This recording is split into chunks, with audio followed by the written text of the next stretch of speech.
Suryanagari Uniqlo classes के YouTube channel पर मैं डॉक्टर उर्मिला राठी आपका हार्दिक स्वागत और अभिनंदन करती हूँ। बात कर रहे हैं हम लोग नए सीआरपीसी की। अब इसको नई सीआरपीसी नहीं बोलेंगे, हम आज से इसको बोलेंगे बीएनएसएस, ठीक है। क्योंकि हर बार अपन ये बोलते हैं नई सीआरपीसी, नहीं क्या, ये तो खुद अपने आप में इंडिविजुअल एक सेपरेट एग्जिस्टेंस रखती है और आने वाले 5 साल के बाद तो बिल्कुल अलग ही हो जाएगी, किसी के लिए नया पुराना कुछ भी नहीं होगा। तो इसका नाम है हमारे पास भारतीय नागरिक सुरक्षा संहिता। फाइनली भारत के नागरिकों के लिए सुरक्षा संहिता आई है। जब आप पहले वाला सीआरपीसी पढ़ते हैं, यानी क्रिमिनल कोड ऑफ सीआरपीसी जो हम पढ़ते थे, क्रिमिनल जो प्रोसीजर, उसमें जब भी हम पढ़ते तो आप देखिएगा उसमें उसमें अक्यूज्ड को बचाने के सारे प्रोविजंस हैं, बट विक्टिम को जस्टिस देने के लिए वहाँ कुछ भी नहीं है, राइट। तो अब ये जो बनी है इस बार जो है वो विक्टिम के पर्पज़ के लिए बनी हुई है, तो इसको काफ़ी हद तक चेंज किया गया है। जब आप इसको पढ़ेंगे तो ये जो वीडियोस हैं ये एक जनरल नॉलेज के लिए भी है कि भैया ये भारतीय नागरिक सुरक्षा संहिता क्या है, एक आम आदमी कैसे इसके बारे में जान सकता है। साथ ही साथ ये कोर्ट में प्रैक्टिस करने वाले जो यंग लॉयर्स उनके लिए भी काम करेगा।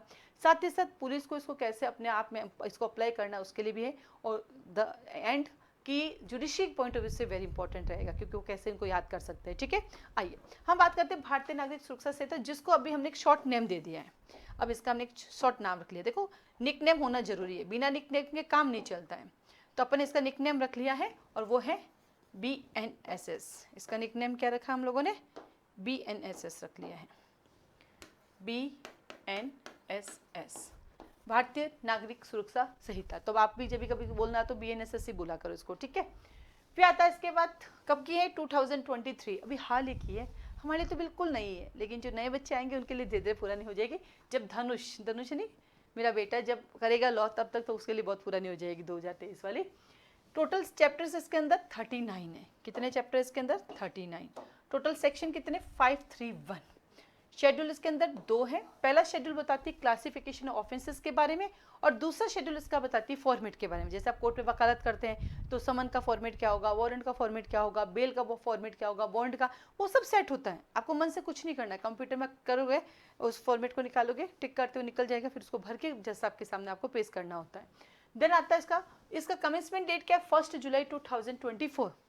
जब ये वीडियो बन रहा है उस दिन क्या चल रहा है, 5 मई, यानी 5 मई 2024 है।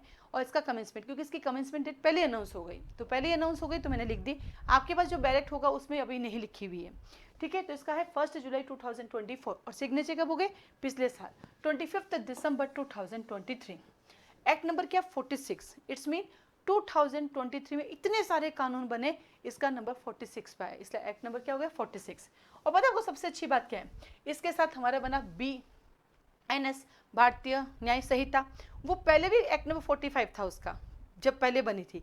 इस बार भी उसका एक्ट नंबर 45 है। वो तो क्या मैं वही रहूंगी, वो तो भारतीय न्याय संहिता ना, उसको बदल नहीं सकते, ठीक है। देन आगे चलते हैं हम। अब चैप्टर आ गए हमारे पास कितने, 39। बड़ी सरलता से इसको आप याद कर सकते हैं, बहुत इजी प्रोसेस होता है। कानून जब भी बनता है बहुत अच्छे से बनता है। हर एक चैप्टर दूसरे चैप्टर में से निकल के आता है, हर दूसरा चैप्टर तीसरे में से निकल के आता है। जिस तरह से आपके घर होता है, घर के लिए क्या होता है, एक प्लॉट बनाते हैं, फिर हम सबसे पहले एंट्री बनाते हैं, एंट्री के बाद हम एक लॉबी बनाते हैं, लॉबी के बाद हम रूम्स बनाते हैं, किचन बनाते हैं। तो जिस तरह से उनकी ड्राफ्टिंग होती है एकदम मैनेजमेंट के साथ, बिल्कुल उनकी ड्राफ्टिंग भी वैसी है। आप देखेंगे सबसे पहले चैप्टर नंबर 1 प्रीलिमिनरी है, क्योंकि जब आप कॉलेज से आते हैं, स्कूल से आते हैं, आपको क्या पता कि बेलेबल क्या है, नॉन बेलेबल क्या है, FIR क्या होती है, इंक्वायरी क्या होती है, ट्रायल क्या होती है, ये सब क्या होता है, कॉग्निजेबल क्या होता है, नॉन कॉग्निजेबल क्या होता है, उन सब के बारे में आपको समझाने वाला कोई तो चाहिए। तो जब मैं अपने बारे में बताऊंगी, भैया मेरा नाम उर्मिला राठी है, मैंने PhD किया, so my name is doctor Urmila Rathi, ठीक है। साथ ही मैंने BA किया, LLB किया, LLM किया, DCLL किया, DCLFC किया, यस मैंने PG किया लेबर लॉ में, और PG डिप्लोमा किया मैंने फॉरेंसिक साइंस में, तो मैं उन 2 की एक्सपर्ट भी कह सकती हूँ। फिर मैंने नेट कर लिया है और उसके बाद चला रही हूँ, और ये कोचिंग चल रही है मेरी। तो मैं अपना इंट्रोडक्शन दूंगी, नहीं तो आप सिर्फ उर्मिला राठी को जानोगे, तो वो इंट्रोडक्शन कौन देगा, मैं दूंगी। तो CRPC के अंदर bailable, non bailable, cognisable, non cognisable, inquiry, trial, FIR, complaint, इन सबको कौन करेगा, चैप्टर नंबर 1। ये अपने आप को इंट्रोड्यूस करता है, मैं कौन हूँ, मैं कहाँ से हूँ, मेरा नाम क्या है, मेरे में क्या क्या आपको मिलने वाला है। मैं हूँ 1 2 का 5। अब जब ये आ गया तो हम किसकी बात करें यहाँ पे, क्रिमिनल कोर्ट्स की। और कोर्ट के साथ क्या चाहिए, ऑफिस। अब कोर्ट जाना, जब देखेंगे कोर्ट में जज साहब बैठे, जज साहब के पीछे एक ऑफिस होता है जो सारा काम करते हैं। तो कोर्ट के पीछे कौन है, जज साहब। तो जज साहब के पीछे कौन बैठते हैं, जो भी क्लर्क वगैरह होते हैं वो। तो इसलिए हमें क्रिमिनल कोर्ट चाहिए और साथ में उनके ऑफिसर्स चाहिए, ताकि वो लोग भी हो जो साथ में मिलकर काम कर सके। जो आएगा 6 to 20 तक आएगा।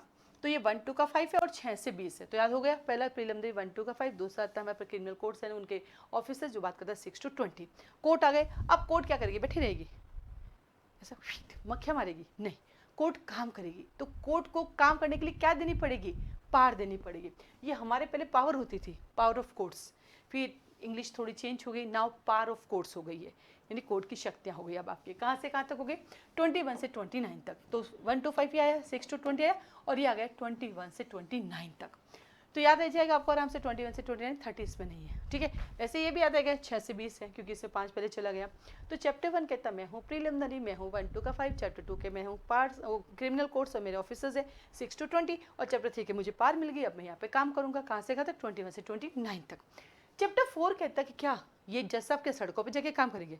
नहीं ना, तो सड़कों पे काम कौन करेगी, पुलिस। तो पहले पुलिस को बुलाओ। तो इन्होंने कहा ठीक है, power of superior police officer को बुला लिया, अब पुलिस भी आ गई। तो क्या जज और पुलिस अंतर्यामी है? नहीं है ना अंतर्यामी, तो कोई तो इनको इन्फॉर्मेशन देगा तब होगा। तो हम जनता की ड्यूटी है इनको इन्फॉर्म करना, यानी इनकी मदद करना। तो यहाँ पे aid to magistrate and police. तो क्या बना chapter, power of superior police officer aid to magistrate and police 30 से 34। कहाँ से कहाँ तक है, 30 से 34। तो चैप्टर 1 प्रीलिमिनरी आया मैं हूँ 1 2 का 5, चैप्टर नंबर 2 आया मेरे पास कोर्स है 6 to 20, चैप्टर 3 कहता है मुझे पार दे दी 21 से 29, चैप्टर 4 कहता है पुलिस भी आ गई, जज भी आ गए, दोनों को हमने मदद कर दी, जो बात करता है 30 से लेकर 34 तक। जैसे ही आप पुलिस को इन्फॉर्मेशन देंगे, पुलिस की मदद करेंगे, तो पुलिस क्या करेगी, किसको अरेस्ट, ये आ गया आपके अरेस्ट ऑफ पर्सन। कहाँ से कहाँ तक, 35 से 62 तक। तो 35 से 62 आपको अरेस्ट किया जाएगा। जब भी हम किसी को अरेस्ट करते हैं तो बेटा अरेस्ट करते जेल में नहीं डालते हैं, क्योंकि अगर हमने जेल में डालना शुरू कर दिया तो गड़बड़ हो जाएगी, क्योंकि इतने सारे लोग हैं, किन किन को जेल में डालेंगे, तो फिर हम क्या करेंगे। तो एक काम करते हैं, हम उनको जो है बेल और बेल पे छोड़ देते हैं, कभी बॉन्ड पे छोड़ देते हैं।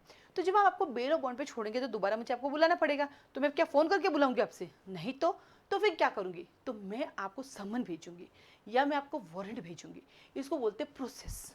तो अगला चैप्टर का नाम है process to compel appearance, Hindi में बोलते हैं आदेशिकाएं।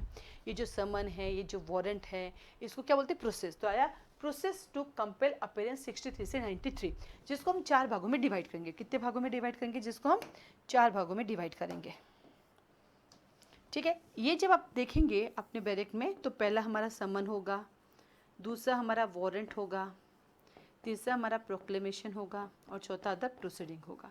जब हम नेक्स्ट चैप्टर में इसकी डिटेल पढ़ेंगे तब आपको इसकी भी बताऊंगी। तो ये 4 भागों में डिवाइड हो जाएगा, याद करना ईजी है, 6 3 9 3, 6 3 6 9 3, तो ये याद कर लोगे, कोई इशू नहीं आएगा, क्योंकि 3 का ही चल रहा है, 1 3 3 2 3 6 3 3 पर कंप्लीट हो गया। फिर यहाँ पे आपको बुलाया, पर आपने रामपुरी चाकू से मारा या आपने 420 किया, अब तो 420 हट गया, अब 420 अलग से है ही नहीं, अब वो सब सेक्शंस के अंदर गया। मान लीजिए आपने किसी के साथ चीटिंग किया या कोई फोर्जरी डॉक्यूमेंट बनाए, तो वो मुझे मंगाना है, उसको बोलते हैं थिंग्स। तो क्या होता है, प्रोटेक्शन ऑफ थिंग्स। तो यहाँ पर भी मैं आपके लिए समन भेजूंगी, यहाँ पर भी वारंट जारी होगा। तो याद रखना बेटा, जब किसी पर्सन को अरेस्ट करने के लिए कोई चीज़ जारी होती है तो उसको बोलते हैं वारंट, और जब किसी थिंग्स को ढूंढने के लिए भेजते हैं तो उसको बोलते हैं सर्च वारंट। तो यहाँ पे हम पढ़ेंगे 94 से 110 तक, जो कि बात करेगा आपकी कितनी चीज़ों की, वही 4 चीज़ों की। यहाँ पे आपका वो क्या बोलते हैं, समन होगा, आपका सर्च वारंट होगा, ठीक है, प्रोक्लेमेशन होगा, और अदर प्रोसीडिंग होगी। तो मैंने प्रोक्लेमेशन नहीं होगा ना, जनरल इंक्वायरी होगी, 1 मिनट हो, हाँ जी, सर्च हो गया, वारंट होगा, जनरल प्रोविजंस हो गए, और अदर मिसलेनियस होगा। तो इनको भी हम 4 भागों में डिवाइड करेंगे जब अपन इसकी डिटेल पढ़ेंगे। तो पहले मैंने प्रोसेस किया कंपेल का, समन भेजा, वारंट भेजा, नहीं आया तो प्रोक्लेम ऑफिसर डिक्लेयर किया, और यहाँ पे आपको क्या बोलते हैं, समन भेजा, सर्च वारंट भेजा, फिर चीज़ों को सीज किया, और फिर अदर प्रोसीडिंग किया। देन आ गया ये रेसिप्रोकल प्रोमिसेस। पहले हमारा रेसिप्रोकल प्रोमिसेस चैप्टर 7A में हुआ करता था, अब वो 7A हटाया, इसलिए चैप्टर 8 आ गया। सो हमारी जो नंबरिंग थी 37, जो पुराना हमारा क्रिमिनल था, हमारा कोड ऑफ क्रिमिनल प्रोसीजर, उसमें क्या था, 37 चैप्टर थे, अभी वाले में क्या 39। सिर्फ इतना सा चेंज हुआ है कि वहाँ पे जो 7A और 21A हैं उसको यहाँ पे नंबरिंग में डाल दिया, बाकी कोई ज़्यादा चेंजेस नहीं हुआ है। तो ये आ गए रेसिप्रोकल प्रोमिसेस। अब देखो, हमने यहाँ अरेस्ट किया, आपको छोड़ा, हमने कहा जब जब बुलाएंगे आप आ जाना, थिंग्स को मंगा देंगे। अब आपको पता हमें पकड़ लेंगे, आप आउट ऑफ इंडिया भाग गए, क्या क्या भाग के आउट ऑफ इंडिया चले गए। जब हमारे जो इंडिया का कोई of India out of India चला जाता है तो हमें उसको वहाँ से वापस बुलाना होता है, पर वापस कैसे बुलाएंगे, हर स्टेट से हम नहीं बुला सकते, स्टेट मतलब हर कंट्री से। लॉ की लैंग्वेज में अमेरिका एक स्टेट है, इंडिया एक स्टेट है, ये ध्यान रखना, ठीक है। स्विट्जरलैंड एक स्टेट है। ऐसे हम जब स्कूल में पढ़ते हैं तो वो सब कंट्रीज है, इंडिया एक कंट्री है। लेकिन जब आप जुडिशरी पॉइंट ऑफ व्यू से पढ़ेंगे, जब एडमिनिस्ट्रेटिव पॉइंट ऑफ व्यू से पढ़ेंगे, तो भारत एक राज्य है, इंडिया एक स्टेट है, कॉन्स्टिट्यूशन में लिखा है, इसलिए मैंने कहा अदर स्टेट में। लेकिन अपने यहाँ स्टेट का मतलब राजस्थान, गुजरात वो नहीं, ठीक है। तो अगर आप आउट ऑफ इंडिया भाग जाते, चलो यहाँ पे वो कर लेते हैं, तो हम उस देश से कैसे बुलाएंगे? तो उनके बीच, हमारे बीच क्या होनी चाहिए? एक ट्रीटीज होनी चाहिए, जिसमें कहते हैं रेसिप्रोकल अरेंजमेंट्स। और ये ट्रीटीज का नाम क्या है? एक्स्ट्राडिक्शन ट्रीटीज, जो कहाँ पढ़ते हैं? इंटरनेशनल लॉ में। आपने कभी कॉलेज में पढ़ाई की होगी, तो एक इंटरनेशनल लॉ हुआ करता था, वहाँ पे आपने देखा होगा कि दूसरे देश से जब हमारा इंसान चला जाता है, हमें वापस बुलाना है, तो हमें ट्रीटीज, तो अलग अलग मैटर पे होती है, बिजनेस के लिए भी ट्रीटीज होती है, क्या होता है इसके लिए भी होती है, लॉ के लिए भी। तो इसलिए आप कहते हैं ना, विजय माल्या जी भाग गए थे स्विट्जरलैंड, वहाँ से वापस नहीं आए, इसका मतलब स्विट्जरलैंड से हमारी जो है ट्रीटी नहीं है। तो कई बार हमारे ऑफेंडर वहाँ जाते हैं ना जहाँ ट्रीटी नहीं है, तो नहीं आ सकते हैं, लेकिन जहाँ हमने संधि कर रखी एक्स्ट्राडिक्शन, वहाँ से हम अपने ऑफेंडर को वापस ला सकते हैं। तो रेसिप्रोकल अरेंजमेंट्स करने पड़ते हैं 111 से 124। और ये रेसिप्रोकल प्रोमिसेस है ना, वैसे रेसिप्रोकल ट्रेटरी होती है। तो जैसे क्रिमिनल के अंदर रेसिप्रोकल क्या बोलते हैं हमारा अरेंजमेंट्स है, वैसे ही सीपीसी में रेसिप्रोकल ट्रेटरीज है। कहाँ पर है? ऑब्लिक करके लिखो, सीपीसी सेक्शन नंबर 44A। तो इसका मतलब ये रेसिप्रोकल चीज़ें जो आउट ऑफ इंडिया से हमारे कर रखी है, सिविल हो या क्रिमिनल, दोनों मैटर में अवेलेबल है। तो चैप्टर 1 में प्रीलिमिनरी आए, चैप्टर 2 में कोर्ट आए, चैप्टर 3 में हमने पार्ट दी, चैप्टर 4 में पुलिस सुपीरियर पुलिस ऑफिसर को बुलाया और इन दोनों की हेल्प कर दी, चैप्टर 5 में इन्होंने अरेस्ट किया, चैप्टर 6 में प्रोसेस किया, चैप्टर 7 में प्रोड्यूसर फिक्स किया, और चैप्टर 8 में हम आउट ऑफ इंडिया भाग गए, तो हमारे अरेंजमेंट्स करने पड़े। फिर वहाँ से भाग के हम वापस लेकर आए, तो फिर हमसे बॉन्ड भरवाया। क्यों भरवाया? For the purpose of security for keeping peace and good behaviour. हमसे कहा भाई तरीके से रहे, बॉन्ड भर, नहीं तो जेल में टिका देंगे तुम्हें। कहाँ से कहाँ तक? 125 से, हाँ जी, 125 से 143 तक। तो हमने आपसे सिक्योरिटी ले ली for the keeping peace a good behaviour, और आपने हमने सिक्योरिटी भी दे दी। सिक्योरिटी क्या होती है बेटा, और श्योरिटी क्या होती है? सुनो, जब कभी भी आप ऑफेंस करते हैं तो हम आपको जेल में डालेंगे, पर बेटा सबको तो जेल में नहीं डाल सकते, इतनी जगह तो नहीं होती है। तो फिर क्या करते हैं? तो हमारे पास 3 ऑप्शन होते हैं। पहला, हम छोटा ऑफेंस है तो आपको ही अपने बॉन्ड पे छोड़ देते हैं। बॉन्ड का मतलब होता है अपने आप को बाउंड करना। आप लिख देते हैं जब जब आप बुलाओगे मैं आऊँगा, दिस, तो आपको वैसे वैसे जब आप नौकरी करने जाते हो तो वहाँ भी बॉन्ड भरवाते हैं कि हमें सूचना दिए बिना आप नौकरी नहीं छोड़ सकते, राइट। तो जैसे आप अपनी नौकरी के लिए सर्विस मैटर में करते हो, वैसे क्रिमिनल होते हैं। और सेम टू सेम ऐसे बॉन्ड हमारे सिविल में भी होते हैं। आप लिमिटेशन एक्ट पढ़िएगा, लिमिटेशन में बता रखा बॉन्ड का मतलब होता है वैल्यूशन, मनी से रिलेटेड। तो बॉन्ड को ब्रीच करोगे तो क्या होती है? सीआरपीसी कहते हैं हम तुम्हें पकड़ लेंगे। और यदि तुम बॉन्ड को ब्रीच नहीं करते, बॉन्ड को फॉलो करते हैं, तो आपके बॉन्ड जो भरा हुआ है उसको वॉइड हो जाता है, ठीक है। तो ये आया सिक्योरिटी। दूसरा तक बेल, तो बॉन्ड आप अपना खुद का होता है। बेल सेकंड कहते हैं बेल के, तो आपको किसी अदर पर्सन को लेके आना पड़ेगा, वो आपके बिहाफ पर बिल देगा, देन हम आपको छोड़ेंगे। और तीसरा आता है सिक्योरिटी, उसके लिए आपको एक श्योरिटी लाना पड़ता है, आपके बिहाफ पर एक और आदमी बॉन्ड भी भरेंगे और विदाउट श्योरिटी, यानी आपको एक आदमी लाना पड़ेगा जो एक गारंटी देगा। जैसे बैंक में गारंटी देते ना, तो उसको बोलते हैं गारंटर, यहाँ पे जो गारंटी देता है उसको बोलते हैं श्योरिटी। तो वो श्योरिटी देगा कि भैया सर ये जहाँ भी जाएगा मैं इसकी जिम्मेदारी लेता हूँ, मैं इसको लेकर आ जाऊँगा, आप निश्चिंत रहिए, ठीक है। तो वो यहाँ पे लेके आता है। देन आता आपके पास, अब ये तो हो गया खत्म, 1 से 8 आया 9, 1 से 9 खत्म हो गया। अब आया 10 कहते हैं मेंटेनेंस करो। किसका मेंटेनेंस करेंगे? ऑब्वियसली अपने बच्चों का, अपने पेरेंट्स का और अपनी वाइफ का। लेकिन अब जमाना थोड़ा बदल गया, हम अपने की पेरेंट्स के बजाय दूसरों के पेरेंट्स यानी सास ससुर की ज़्यादा सेवा करते हैं, बरसते खुद के माता पिता की, और खुद की वाइफ का तो करते ही हैं, पड़ोस की वाइफ का भी कर लेते हैं कभी कभी मेंटेनेंस, है ना। तो क्या कहता है? मजाक के लिए कह रही हो, हंसाना भी जरूरी ना, नहीं तो हंसोगे नहीं तो बोर हो जाओगे पढ़ते पढ़ते। तो मेंटेनेंस अपनी वाइफ का करना है, पड़ोस के नहीं करना है, ठीक है। अपने बच्चे और अपने पेरेंट्स का करना है। कहाँ से कहाँ तक करोगे? 144 से 147 तक आपको करना है। अब यहाँ पे एक वर्ड लिखा, देखो वाइव्स वर्ड लिखा है। अपने तो एक पत्नी होती है उसको वाइफ कहते हैं, मोर देन वन हो तो वाइव्स। क्यों? क्योंकि इस चैप्टर में मुस्लिम विधि के अकॉर्डिंग भी मुस्लिम लॉज जो हैं वो भी आ सकते हैं, और मुस्लिम लॉ में लिखा है वो 4 मैरिज कर सकते हैं। इसका मतलब ये जो मेंटेनेंस का प्रोविजन है मुस्लिम लॉ में भी अप्लाई होता है। तो यहाँ पे हमारे 10 तक खत्म होता है। तो 10 करके आपको याद करना है, ठीक है। एक साथ तो 1 से 39 कैसे करोगे? तो जब भी पढ़ाई करो तो 10 तक रिवाइज करो। तो चैप्टर 1 हमने पढ़ा था प्रीलिमिनरी, चैप्टर नंबर 2 हमने पढ़ा था power of courts and constitutional criminal courts and उनके ऑफिसर्स, थर्ड पढ़ा था पावर ऑफ कोर्स, फोर्थ पढ़ा था सुपीरियर पुलिस ऑफिसर की एड टू मजिस्ट्रेट, फिफ्थ हमने पढ़ा था अरेस्ट टू पर्सन, सिक्स पढ़ा था कंपेल करना, सेवन पढ़ा था प्रोडक्शन थिक्स, एट पढ़ा था रेसिप्रोकल अरेंजमेंट्स, नाइन पढ़ा था हमने security for keeping peace good behaviour, और 10 हमने मेंटेनेंस कर दिया। एक बार यहाँ रुके, फिर आए अपने पास चैप्टर नंबर 11 से, तो ये 11 से वापस 10 तक देंगे। 11 के तक जब हमने मेंटेनेंस के लिए कहा तुम घर चले गए, अब 11 के तक तू घर तो जा रहा है लेकिन तुम पब्लिक ऑर्डर को मेंटेन करोगे और पब्लिक ट्रैंक्विलिटी को तुम बनाए रखोगे। कहाँ से कहाँ तक? 148 से 167 तक। इस पब्लिक ट्रैंक्विलिटी को हम और किस नाम से जानते हैं पता आपको? पब्लिक ट्रैंक्विलिटी को इसको हम अनलॉफुल असेंबली के नाम से भी जानते हैं। किसके नाम से जानते हैं? Unlawful assembly. और ये अनलॉफुल असेंबली कहाँ पढ़ते हैं? आप सब जने कहाँ पढ़ते हैं अनलॉफुल असेंबली? ये हम पढ़ते आपके BNS में, भारतीय न्याय संहिता में। तो इसका सेक्शन भी लिख ही लेते हैं। भारतीय न्याय संहिता में आपके कहाँ दी गई है? अनलॉफुल असेंबली चैप्टर नंबर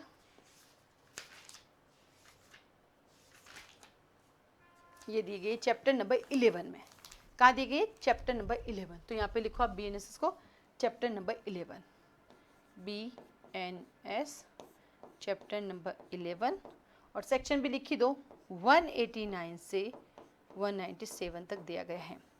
तो वहाँ का पब्लिक ट्रैंक्विलिटी और यहाँ का, और सबसे बड़ा सरप्राइज देखा क्या? ये भी चैप्टर 11 है, वो भी चैप्टर 11 है।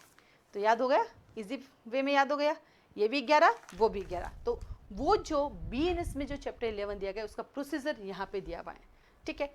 एक्चुअली मेरे हाथ में मोबाइल है, ये रिकॉर्डिंग लाइव क्लासेस की हो रही है, हमारे ऑनलाइन क्लासेस जो चलती है ऑफलाइन उसी की लाइव चल रही है, तो यहाँ हमारे स्टूडेंट बैठे हैं तो उनको भी सुनाना पड़ता है ना, ठीक है। हाँ जी, तो यहाँ पे आपने कर दिया पब्लिक ट्रैंक्विलिटी 148 से 167, ठीक है, ध्यान रखना। अब ये जो मैंने चैप्टर 1 से लेकर 11 तक जो जिम्मेदारी तुम्हें सौंपी है उन सब पर कौन वॉच करेगा? पुलिस। तो चैप्टर 12 कहता है preventive action of the police.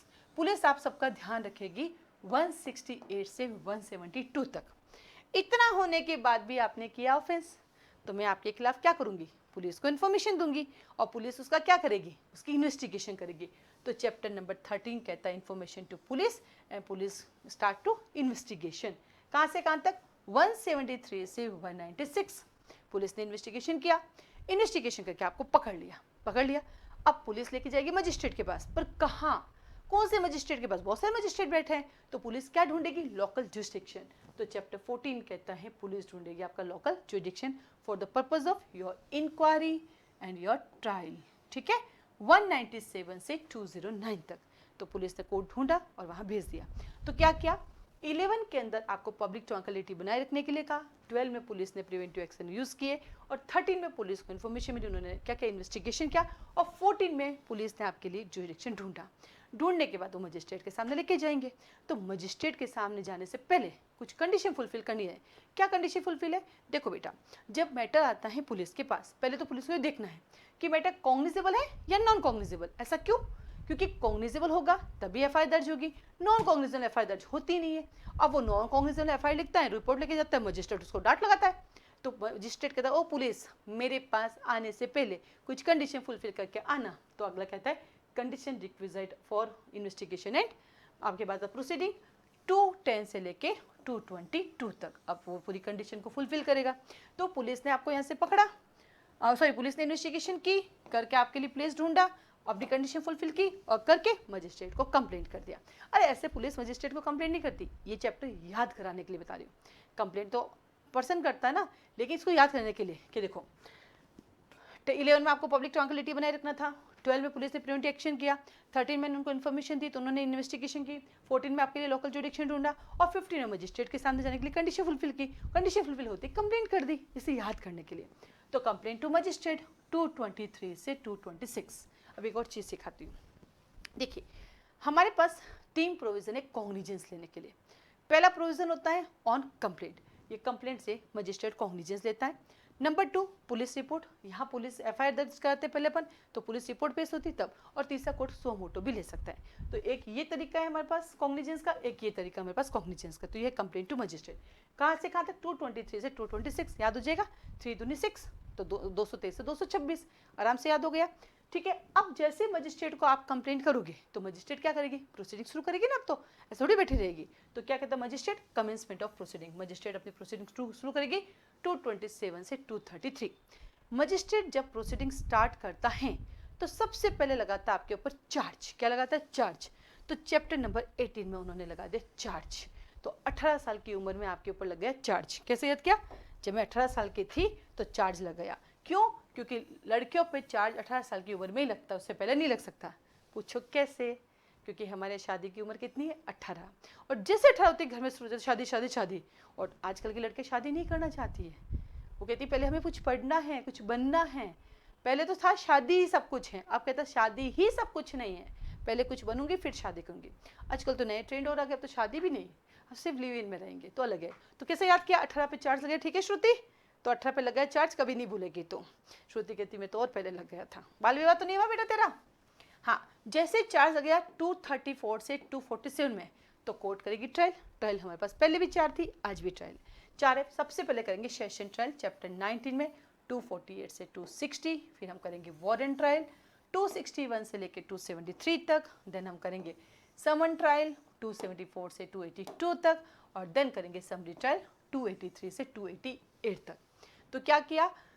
Chapter number 11 में हमने कहा पब्लिक ट्रैंक्विलिटी बनाए रखना, 12 में हमने आपसे कहा था पूरे सप्ताह प्रिवेंटिव काम करेगी, फिर भी 13 के अंदर हमने आपकी इन्फॉर्मेशन दी, पुलिस ने इन्वेस्टिगेशन की, 14 में आपके लिए क्या क्या लोकल जुडिक्शन ढूंढा, 15 के अंदर कंडीशन रिक्विजिट को फुलफिल किया, और 15 में जाके आपके अगेंस्ट क्या क्या कंप्लेंट फाइल कर दी।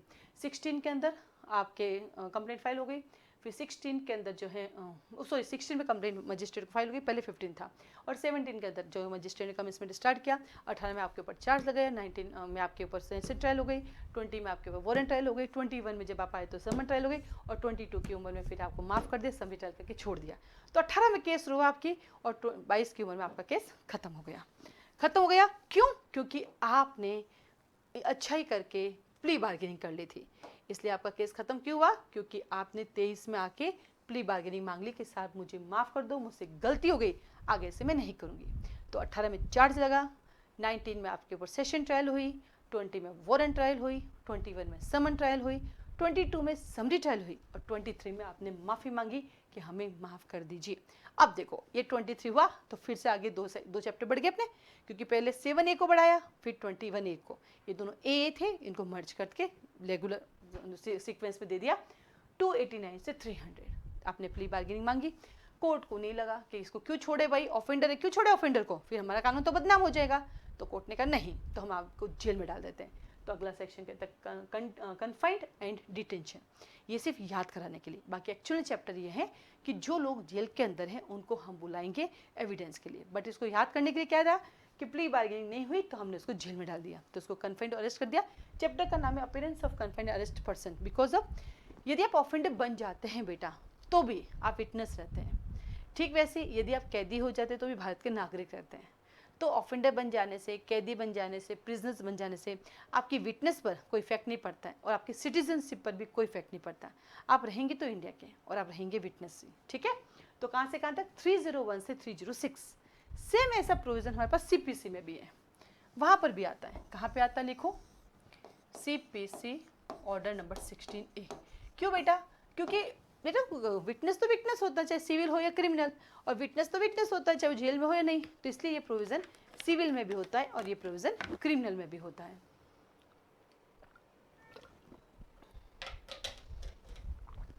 ठीक है। देन आता आपके पास फाइनली हमने आपको अरेस्ट डिटेन किया, अब हम आपके लिए इंक्वायरी एविडेंस लेंगे आपसे। तो अगला चैप्टर कहता है 25 evidence in inquiry and trial.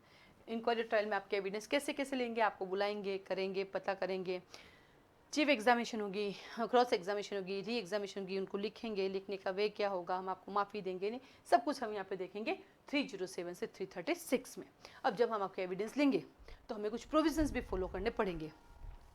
तो अगला चैप्टर कहता है general provisions regarding to inquiry और ट्रायल 337 से 366 तक। यहाँ पे हमने आपके जनरल प्रोविजंस देखे और देखा ले आप तो अनसाउंड है, और अनसाउंड माइंड वाला बंदा तो एविडेंस दे ही नहीं सकता। कैसे पता चला? क्योंकि वो लिखा हुआ है आपके यहाँ लिखा है भारतीय साक्ष्य अधिनियम में, और वो कहते हैं कि जो अनसाउंड होता है उसको एविडेंस देने का, उसको समझ ही नहीं होती तो एविडेंस कहाँ से देगा। तो आया, तो यहाँ हमने जनरल प्रोविजन देखे और पता चला आप अनसाउंड माइंड है 367 से 378। तो अब क्या करें? तो अनसाउंड माइंड है, आपको कोर्ट लेकर आए, तो आपने कोर्ट जज साहब के ऊपर जूता फेंक दिया, वकीलों को मारने लगे। क्या क्या? कोर्ट की प्रोसीडिंग को आपने डिस्टर्बेंस क्रिएट कर दिया, उसको बोलते हैं कोर्ट का कंटेम्प्ट करना। उस कंटेम्प्ट के लिए चैप्टर का नाम होता है कि effect of administrative of justice, जो हमारे न्याय प्रशासन है उस पर इफेक्ट डालने वाले प्रोविजंस। कहाँ से कहाँ तक? 379 से 391। तो बेटे तो आपको ही पता है अनसाउंड माइंड को कोर्ट आएगा तो उसको तो पता ही नहीं वो क्या कर रहा है, तो फिर इफेक्ट तो पढ़ना ही पढ़ना है, ठीक है। तो क्या किया, तो चैप्टर नंबर 23 में आपने प्री बार्गेनिंग मांगी, 24 के अंदर जो है हमने आपको अरेस्ट और डिटेन किया, 25 में हमने आपकी एविडेंस ली, 26 में हमने आपकी ट्रायल की, और 27 में आप अनसाउंड प्रूफ हुए, और 28 में आपने क्या किया, आपने जो है क्या बोलते हैं जुडिशियल एडमिनिस्ट्रेशन पे आपने इफेक्ट डाला, ठीक है। 379 से 391 तक ये डाला, तो जज साहब को आया गुस्सा और जज साहब ने आपको दे दिया जजमेंट। तो देखो 29 की उम्र में आपके ऊपर आ गया जजमेंट। तो 18 में चार्ज स्टार्ट हुआ और 29 आते थे आपका क्या गया, जजमेंट। तो आजकल यही हो गई, पहले 18 में शादी होती थी और आजकल देखो लोग 27, 28, 29 से पहले शादी नहीं करते। अब तो 29, 30 तो नॉर्मल हो गई है। मैंने भी 32 में की है, तुम्हें तो क्या ही कहूँ सबको, ठीक है। तो 29 में आपको मिल गया जजमेंट, 392 से 406 तक। जजमेंट जब आता है तो उसमें डेथ सेंटेंस भी होती है, और जब डेथ सेंटेंस आता है तो उसका क्या करना पड़ेगा, कन्फर्मेशन। तो चैप्टर 30 में आप गए डेथ सेंटेंस का कन्फर्मेशन करने। कहाँ से कहाँ तक? 407 से 412। कौन करता है पता है? हाई कोर्ट करता है। जब कभी भी सेशन कोर्ट के द्वारा डेथ सेंटेंस ग्रांट की जाती है तो हाई कोर्ट जो है उस डेथ सेंटेंस को क्या करता है, कन्फर्मेशन करता है कि सही है या नहीं है। तो यहाँ पे आपका चैप्टर 30 खत्म होता है। तो पहले 1 से 10 करना है, फिर 11 से 20 करना है, फिर 21 से 30 करना है। लेकिन 21 से 30 होगा नहीं, क्योंकि वो 30 तक साथ चलेगा, क्योंकि चार्ज आ गई, बैक टू बैक सारी ट्रायल आ गई, फिर प्ली बार्गेनिंग आ गई, फिर अरेस्ट डिटेंशन आ गया, फिर एविडेंस आ गया, फिर जनरल प्रोविजन आ गया। जनरल प्रोविजन देखते आप अनसाउंड हो गए, अनसाउंड होते आपने एडमिनिस्ट्रेशन में इफेक्ट डाला, इफेक्ट डालते जजमेंट आया, और जजमेंट में आपको डेथ सेंटेंस का कन्फर्मेशन कराया। इसका मतलब समझे, 11 से 20 आपको हमेशा एक साथ करना पड़ेगा। तो 1 से 10 हुआ, फिर 11 से 20 एक साथ होगा, 11 से 30 एक साथ होगा।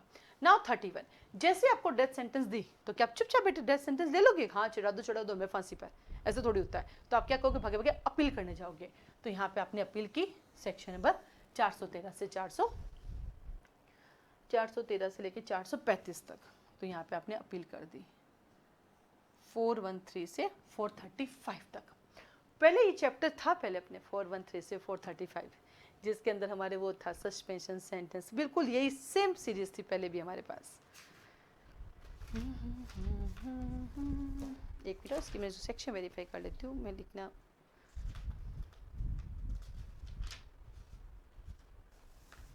कौन सा चैप्टर चल रहा है अपना, 31, चैप्टर 31, 413 से 435, ठीक है। और पहले था 413 से 415, एग्जीक्यूशन, रेमिशन, सस्पेंशन, बिल्कुल सेम नंबरिंग थी।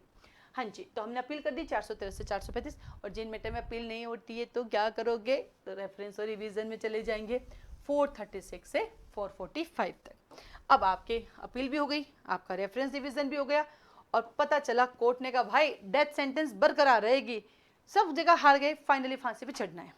ये आपको सजा दी थी जोधपुर में, आप रहने वाले थे कहाँ, दिल्ली के। तो आपने कहा सर अब सजा तो आपने दे दी, तो मेरा मैटर ट्रांसफ़र कर दो ना, ताकि मैं वहाँ चला जाता हूँ, फिर बच्ची हुई ज़िंदगी निकाले, तो जिस दिन होगी जब होगी सजा। तो हमने आपका मैटर को ट्रांसफ़र कर दिया। तो ट्रांसफ़र मैटर 446 से लेकर 452, और ट्रांसफ़र ऑफ मैटर है ना हमारे सीपीसी में भी पढ़ते हैं 22 से लेकर 25 तक, तो लिख दो सीपीसी, उसमें भी मैटर ट्रांसफ़र होते हैं, ठीक है। मैटर को ट्रांसफ़र किया, अब हो गया आपका दिल्ली, अब हम उसका एग्जीक्यूशन करवाएंगे, यानी वो जो सज़ा मिली उसको एनफोर्स कराएंगे। तो चैप्टर 34 कहता है execution, suspension, रेमिशन and commutation of sentence. कहाँ से कहाँ तक? 453 से 477। तो फाइनली अब आपको सज़ा मिलेगी। अब देखो एग्जीक्यूशन, हमें क्या लगता है सीपीसी का ऑर्डर 21 इतना बड़ा एग्जीक्यूशन, तो भैया सीपीसी हो या सीआरपीसी, एग्जीक्यूशन वर्ड दोनों जगह आता है। तो ऑब्लिक करके लिखो ऑर्डर नंबर 21, और सीपीसी में सेक्शन कहाँ से कहाँ तक है, 36 से लेकर 74 तक। तो क्योंकि एग्जीक्यूशन का मतलब क्या होता है, कोर्ट के द्वारा जो चीज़ दी गई है उसको इन्फोर्स करो, सजा है तो सजा को इन्फोर्स करो, राइट है तो राइट को इन्फोर्स करो, इसलिए एग्जीक्यूशन दोनों जगह मिलता है। तो फाइनली हमने आपके सजा का एग्जीक्यूशन कराया, तो आपके दो जो बेल बॉन्ड भरे थे उनका क्या करोगे, तो अब उनको कैंसिल करना पड़ेगा। आप देखना कभी भी आप जजमेंट राइटिंग पढ़ते हो ना, जजमेंट राइटिंग लिखते हो, हमारे राजस्थान के कोर्स में भी है, एमपी में भी हैं, छत्तीसगढ़ में भी हैं और महाराष्ट्र में भी है, बहुत सारे स्टेट में, गुजरात में भी है। तो जजमेंट राइटिंग जब करोगे तो लास्ट में जब अपन अक्यूज को पनिशमेंट देते हैं तो अक्यूज के द्वारा जो भी बेल बॉन्ड भरे होते हैं ना उन सबको कैंसिल करना पड़ता है। तो यहाँ पर भी वह यहाँ तक पहुँच गए तो अब हमें बेल बॉन्ड को कैंसिल करना पड़ेगा 478 से 496 तक, यहाँ पे हो गया।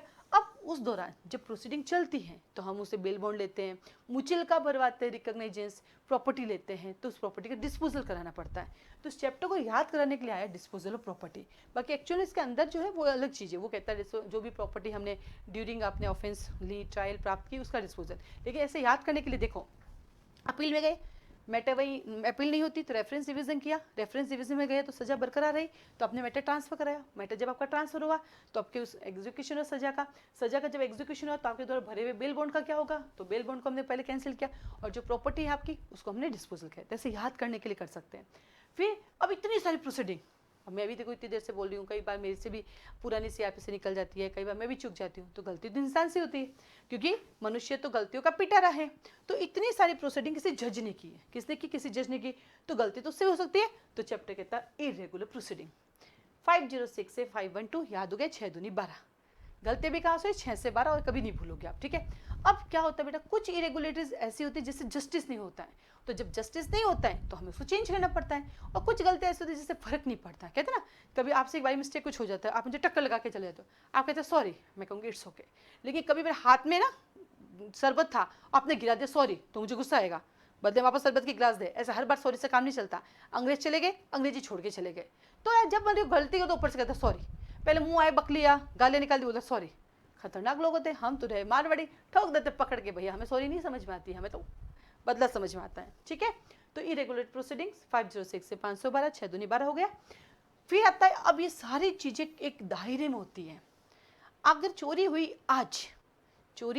आज तो केस कब करोगे, उसका भी एक समय होगा कि 20 साल बाद केस करोगे, नहीं भाई, आज ऑफेंस कमिट हुआ तो कुछ तो समय होगा केस जाने, कोर्ट जाने का, क्योंकि क्या कहते हैं, जस्टिस डिले जस्टिस डिनाई। जितना जज साहब डिले होता है उतना डिनाई होता है, ठीक है। जितनी एफआई डिले करते हो उतना आपके डाउट हो जाते हैं, एफआई जितना डिले होती है ना उतनी आपका केस कमजोर हो जाता है। तो हर एक चीज़ का लिमिटेशन पीरियड होता है, तो यहाँ पर भी लिमिटेशन है। अब देखो, लिमिटेशन एक्ट बना हुआ है, वो जो लिमिटेशन एक्ट है ना वो सिविल पर्पस के लिए। और जब कभी भी आपके BNS भारतीय न्याय संहिता में कोई भी ऑफेंस कमिट करते हो, या फिर आप इसी तरह से किसी भी क्रिमिनल लॉ में कोई भी ऑफेंस कमिट करते हो, तो उन सब के लिए लिमिटेशन पीरियड यहाँ दिया हुआ है। तो 38 कहता है लिमिटेशन पीरियड 513 से 519 तक पढ़ेंगे। अब सब हो गया, सारी चीज़ें आ गई, तो बच्चा क्या खत्म करो इसको, तो बोला 39 मिसलेनियस 520 से 531। तो अब आपके पास टोटल कितने सेक्शन हो गए, 531। तो अच्छा है, थोड़ा सा रिवाइज आपको ज़्यादा करना पड़ेगा। ये थोड़ा उन बच्चों के लिए दिक्कत है जिनको पहले वाली सीआरपीसी याद है। अब मैं जुडिशियल की बात करूँ तो जिनको पहले वाली सीआरपीसी याद है ना, उनको थोड़ा सा उसको डिलीट करके और इसको एडजस्ट करने में टाइम लगेगा। लेकिन जो नए बच्चे हैं उनके लिए तो नहीं है, उनके लिए दिक्कत ही नहीं है। तो आइए, आखिर ये है क्या, तो BNSS कैसा लॉ है, तो हम कहेंगे ये एक प्रोसीजर लॉ है। कैसा लॉ है ये एक प्रोसीजर लॉ है। तो लिखो प्रोसीजर लॉ, हिंदी में बोलते हैं इसको, ये प्रक्रियात्मक विधि है, प्रक्रियात्मक विधि है। तो जब मेरे मुंह से निकला ये प्रोसीजर लॉ है, प्रक्रियात्मक विधि है, इसका मतलब लॉ कितने प्रकार के हुए। तो आइए हम देखते हैं लॉ के type of law. Law 2 type के होते हैं, एक होता है आपका सिविल, एक होता है क्रिमिनल लॉ, ठीक है। ऐसे तो बहुत सारे हैं पर अपने पढ़ते के लिए 2 होते हैं, सिविल और क्रिमिनल। अब ये जो सिविल और क्रिमिनल है ये भी 2 तरह के होते हैं। जो सिविल लॉ होते हैं वो होते हैं प्रोसीजर लॉ और substantive law, procedure law and substantive law. Hindi में इसको बोलते हैं, इसका तो बहुत नाम है, सब्सटेंटिव को तो बोलते हैं प्रक्रियात्मक विधि, टेंशन ही नहीं है। इसके बहुत नाम है हिंदी में, देखो इसको बोलते हैं मौलिक विधि, इसको बोलते हैं मूलभूत विधि, इसको बोलते हैं सारवान विधि। कितने सारे नाम है, सोचो। इंग्लिश में तो एक ही याद कर लो, काम हो जाता है। यहाँ पर ये भी है प्रोसीजर लॉ और सब्सटेंटिव लॉ। प्रोसीजर लॉ वही प्रक्रियात्मक विधि, सब्सटेंटिव लॉ वही सारवान विधि, ठीक है। वही सारवान, वही मौलिक, वही मूलभूत विधि। अब आपको पता होना चाहिए क्योंकि प्री के क्वेश्चन आते हैं कि कौन सा लॉ कैसा है। तो अगर मैं तुम्हें बात करूँ सिविल की, तो सिविल में कौन कौन से आपके प्रोसीजर लॉ है, दिमाग लगाओ। तो सिविल में देखो एक तो आपका सीपीसी है, ओके, पता है आपको, इंडियन एविडेंस एक्ट दोनों में आता है, फिर आपका लिमिटेशन एक्ट है ना बेटा, वो भी प्रोसीजर लॉ है, और जो एसआर है ना वो भी प्रोसीजर लॉ है। जबकि इसके पास सिर्फ दो ही है, एक तो आपका BNSS, एक BSA यानी भारतीय साक्ष्य अधिनियम, यहाँ पे दो ही है। यहाँ पर मैंने देखो मैं क्या ये थोड़ा थोड़ा रहेगा, इसमें आएगा BSA भारतीय साक्ष्य अधिनियम।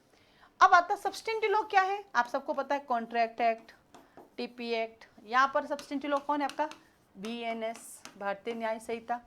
तो आखिर ये सब्सटेंटिव लॉ प्रोसीजर होता क्या, देखो बेटा, आपने चोरी की, कर ली चोरी, ठीक है, पकड़ लिया आपने, तो चोरी की, किसने कहा चोरी की, BNS ने कहा, भारतीय न्याय संहिता कहती भैया आपने चोरी की, चोरी के लिए हम आपको पकड़ेंगे, चोरी के लिए पनिशमेंट है। आप जाके देखना आपकी भारतीय न्याय संहिता सिर्फ इतना सा कहती है कि जो कोई भी किसी पर्सन की पोजीशन में से उस पर्सन की कंसेंट के बिना डिसऑनेस्टली उस थिंग्स को रिमूव करता है, दैट इज कॉल्ड थेफ्ट। और थेफ्ट करने पर अब आपकी सजा बढ़ चुकी है, पहले 3 ईयर्स थी, अब 7 ईयर्स हो गई। मैं पिछले कई दिनों से हंसती हूँ कि जिस तरह से मार्केट में महंगाई बढ़ी है, जिस तरह से मार्केट में महंगाई बढ़ी है, ठीक वैसे ही हमारे BNSS में पनिशमेंट बढ़े, टैक्स हर रोज बढ़ रहा है, महंगाई हर रोज बढ़ रही है। पहली बार पता चला पनिशमेंट भयंकर बढ़ गए, 3 साल सब 7 साल में कन्वर्ट हो गए, 250 रुपये 2500 में कन्वर्ट हो गए, तो महंगाई की तरह पनिशमेंट बढ़े। तो BNS कहता कि जब आप थेफ्ट करोगे मैं आपको पनिशमेंट दूंगी, ठीक है, चलो हो गया, चोरी कर ली, पनिशमेंट देगा कौन, पनिशमेंट, तो ये कहता BNSS, पुलिस आएगी तुम्हें पकड़ के लाएगी, चैप्टर नंबर पढ़ा था 13, पुलिस आएगी तुम्हें पकड़ेगी, इन्वेस्टिगेशन करेगी, मजिस्ट्रेट सामने ले जाएगी, मजिस्ट्रेट क्या करेगा, चार्ज कॉग्निजेंस लेगा, चार्ज फ्रेम करेगा, ट्रायल करेगा, पनिशमेंट देगा, पनिशमेंट देगा, जेल में डाल देगा, सेंटेंस देगा, तो सेंटेंस देगा, देखो यहाँ लिखिए पनिशमेंट, याद रखना, BNS भारतीय न्याय संहिता कहते हैं आपको पनिशमेंट मिलेगी। तो जब जो मिलती है उसे कहते हैं पनिशमेंट, अक्यूज्ड को जो मिलती है उसे कहते हैं पनिशमेंट, और जज साहब जो देते हैं उसको कहते हैं सेंटेंस। तो यहाँ पर BNSS में आपको सेंटेंस पास होगा, यानी सजा दी जाएगी, फिर आपको जेल में डाल दिया जाएगा, राइट। तो जो आपको पकड़ेगा, जो आपकी ट्रायल करेगा, जो आपको जेल में डालेगा, उसे कहते हैं प्रोसीजर करना, प्रोसीजर लॉ। और जो सिर्फ बताता है कि ऐसा ऐसा होगा उसे बोलते हैं सब्सटेंटिव लॉ। तो इनकी डेफिनेशन क्या होती है कि सब्सटेंटिव लॉ वो लॉ होता है जो अपने आप को डिफाइन करता है, सब्सटेंटिव लॉ वो लॉ होता है जो डिफाइन करता है, किसको डिफाइन करता है, पनिशमेंट को, राइट्स को, लाइबिलिटीज को, ड्यूटीज को। और प्रोसीजर लॉ क्या करता है, प्रोसीजर लॉ सब्सटेंटिव लॉ को एनफोर्स करता है।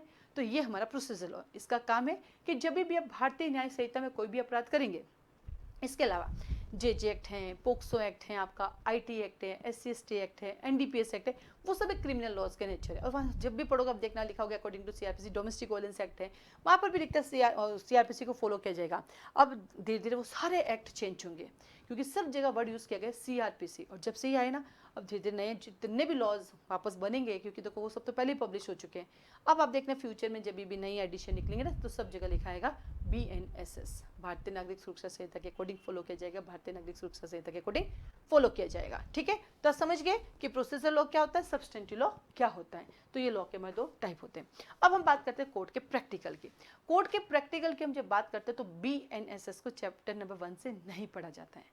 तो फिर BNSS को आप कहाँ से पढ़ोगे, चैप्टर 1 से तो नहीं पढ़ा जाएगा। तो जब आप कोर्ट में जाएंगे तो आपको BNSS पढ़नी पड़ेगी सेक्शन नंबर, मैं इसे क्यों सोचा, क्योंकि कॉग्निजेंस लेना होता ना, तो पहले कॉग्निजेंस हमारा था चैप्टर नंबर 14 में, तो मैंने एकदम याद किया कि वहाँ 14 होगा तो यहाँ 15 होगा, फिर मैंने याद किया 190 है तो यहाँ पे 210 है, ये भी अच्छा सेक्शन है। तो जो कोर्ट पे प्रैक्टिस करता है उस बच्चे के लिए BNSS की शुरुआत होती है सेक्शन नंबर 210 से, क्योंकि 210 में मजिस्ट्रेट कॉग्निजेंस लेता है। और कॉग्निजेंस कैसे लेता है, 3 तरह से, या तो कंप्लेंट पर, या फिर पुलिस रिपोर्ट पर, और या फिर लेता है सुओ मोटो, खुद की मर्जी से। तो जो कोर्ट जाता है उसको चैप्टर 1 से पढ़ने की आवश्यकता नहीं है, उनको हमेशा कहाँ से पढ़नी होगी, चैप्टर नंबर 15 से। और सेक्शन कौन सा पढ़ना पड़ेगा, cognizance of affairs by magistrate 1 और 210 से पढ़ना पड़ेगा। अब आता है हमारे पास वो लोग जो कि आम जनता है। आम जनता को क्या करना पड़ेगा, आम जनता को जो सेक्शन पहले पता थे बस वही करना, उनकी नंबरिंग चेंज हुई, बाकी ज़्यादा प्रोसेस उनका कोई दिक्कत है ही नहीं। यहाँ जो ज़्यादा चेंजेस हैं उनके किन की मेहनत ज़्यादा बढ़ गई, ये मेहनत बढ़ गई एक तो जज साहब की, प्रोसेसर वही है, सेक्शन चेंज किया। और बढ़ गई आपकी वकील साहब की। वकील साहब जब भी कोई सेक्शन प्रोड्यूस करते, सर ये देखिए, सर चार्ज वाले सेक्शन 221 खूब बोलते थे, वो सब चीज़ें हैं। तो जजेस और वकीलों के लिए थोड़ा सा दिक्कत हुआ। और सबसे ज़्यादा दिक्कत किसके लिए हुआ? जुडिशरी वालों के लिए। जो बच्चे पिछले 4-5 साल से प्रिपरेशन कर रहे हैं और जिनकी सीआरपी से रटी हुई है, उनके लिए पहले को डिलीट करना और नए को ऐड करना थोड़ा मुश्किल होता है, बट धीरे धीरे प्रैक्टिस करोगे तो हो जाए। आप ये समझो ना कि ये एक्स्ट्रा सब्जेक्ट है, यानी अब आपके पास 3-6 सब्जेक्ट है तो याद हो जाएगा, ठीक है। तो इस तरह से हम लोगों की एक एक लाइन पढ़ाते हुए हम लोग फाउंडेशन बेच चलाते हैं। आज से हम लोगों के फाउंडेशन बेच स्टार्ट हुए। इन द केस हम ये जैसे वीडियो बनाए 5 मई 2024 को, आप 10 दिन बाद इसको देखते हो, 20 दिन बाद देखते हो, और आपको फाउंडेशन बेच ज्वाइन करना है या इंडिविजुअल सब्जेक्ट ज्वाइन करना है, जो कि हम pre plus main plus interview plus practical aspect से। और जब हम ये BNSS पढ़ेंगे तो ऐसा नहीं सिर्फ RGS के लिए पढ़ेंगे। माना कि मेरा इंस्टीट्यूट जोधपुर में इंस्टीट्यूट है, सिचुएटेड है, ठीक है, लेकिन मैं पढ़ाती इंडिया के सारे स्टेट के, तो ये जो BNSS होगी इस वे से पढ़ाई जाएगी कि आप इंडिया के किसी भी स्टेट में, चाहे लोअर जुडिशरी हो, चाहे हायर जुडिशरी हो, चाहे जेलो हो, चाहे कोई भी APO का एग्जाम हो, किसी का भी एग्जाम हो, ये सब में काम आएगी। इवन तो जो प्रैक्टिसिंग लॉयर है उनके लिए भी काम आएगी। तो आप इंडिविजुअल सब्जेक्ट भी ले सकते हैं। प्री के पेपर इसमें आपको मिलते हैं, मेन के पेपर आपको इसमें मिलते हैं। जैसे मंडे टू फ्राइडे हमारी क्लास होती है, सैटरडे को आपका टेस्ट होता है, संडे आपकी छुट्टी होती है, तो उसमें प्री और मेन दोनों पेपर आपको मिलते हैं। तो साथ साथ ही चलता है, क्योंकि हमारी मानना है कि स्कूल की तरह आप स्कूल में हर बार टेस्ट देते रहते हो, है ना, फिर फर्स्ट टेस्ट आता है, फिर सेकंड आता है, फिर हाफ ईयरली आता है, फिर थर्ड टेस्ट आता है, फिर ईयरली आता है, तो सबको साथ साथ चलता है। आप सोचो मैं पहले प्री पढ़ लूँ फिर मेन, तो कौन से सेक्शन छोड़ोगे भाई कि प्री के, या कौन से सेक्शन की तो सिर्फ मेन के, प्री में पढ़ूंगा ही नहीं। तो पढ़ना तो ओवरऑल ही पड़ेगा, क्योंकि CRPC और सॉरी BNSS जो है वो प्री प्लस में साथ ही चलती है हम लोगों के यहाँ। और जो सैटरडे टेस्ट मिलेगा वो प्री प्लस में साथ का है। और मेरा ये मानना है कि लॉन्ग टर्म जब प्रिपरेशन करते हैं तो जल्दी याद होता है। आप मान लो प्री निकाल दिए तो 1-2-4 महीने में क्या रट लोगे, लेकिन अभी से आप लिखना शुरू करोगे तो फिर तो आपको सिर्फ रिवाइज ही करना पड़ेगा। तो इस तरह से हम लोगों के फाउंडेशन में स्टार्ट हुए इंडिया के सारे स्टेट के लिए। आप हमें ज्वाइन कर सकते हैं। इन कोर्स की डिटेल के लिए किसकी कितनी फीस है तो आप मुझे व्हाट्सएप पे एक मैसेज करेंगे, आपको एक वीडियो मिलेगा, उसमें पूरा क्लास का टाइमिंग, पढ़ाने का वे और सब कुछ बताया हुआ है, और साथ ही एक फीस स्ट्रक्चर मिलेगा। फीस को पे करने का तरीका वो भी इस वीडियो में बताएगा, कब इंस्टॉलमेंट कर सकते हो, कैसे कर सकते हो। तो क्लासेस से रिलेटेड कोई भी जानकारी, फाउंडेशन में ज्वाइन करने के लिए कोई भी जानकारी चाहिए तो आप मुझे कॉल मैसेज कर सकते हैं, मेरा नंबर इसमें दिया हुआ है। आज के लिए धन्यवाद।